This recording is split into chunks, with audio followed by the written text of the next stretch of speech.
தினமும் ஒரே மாதிரி இட்லி ஊற்றாமல் இந்த மாதிரி டிஃப்ரெண்ட்டாக செஞ்சு கொடுங்க. உங்கள் குழந்தைங்க விரும்பி சாப்பிடுவாங்க. இது தொட்டுக்கல்ல சட்னியில் எதுவுமே தேவையில்லை, வெறும் இட்லியே சாப்பிட்டுடுவாங்க.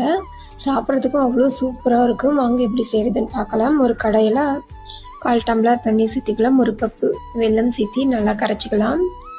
இந்த இட்லி செய்கிறதுக்கு நார்மலாக செய்கிற இட்லி மாவு பதத்துக்கு இதை நம்ம அரைக்கணும். என்ன ஒன்றுனா உளுந்து மட்டும் கொஞ்சம் கம்மியாக சேர்த்தி அரைச்சி எடுத்துக்கணும். வெல்லம் நல்லா கரைஞ்சிடுச்சு. இப்போ வடக்கட்டி இட்லி மாவில் சேர்த்திக்கலாம். நல்லா கலந்து விட்டுக்கலாம். நல்லா இந்த பதத்தில் இருக்கணும். இப்போ இட்லி ஊற்றிடலாம். இட்லி ஊற்றிட்டு மேலாக கட் பண்ணி வச்சுருக்கிற தேங்காவை சேர்த்திக்கலாம். இந்த இட்லி அவ்வளோ சூப்பராக இருக்கும். ரொம்ப சாஃப்டாகவும் இருக்கும். நம்ம வெல்லம் சேர்த்திருக்கிறதுனால கொஞ்சம் இனிப்பாக இருக்கும். சாப்பிட்றதுக்கும் அவ்வளோ சூப்பராக இருக்கும். மறக்காமல் நீங்களும் ஒரு டைம் ட்ரை பண்ணி பாருங்கள்.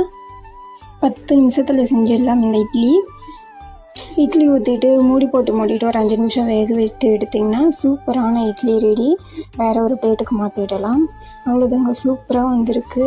மறக்காமல் நீங்களும் ட்ரை பண்ணி பார்த்துட்டு எப்படி இருந்ததுன்னு கமெண்ட் பண்ணுங்கள். Okay, bye guys.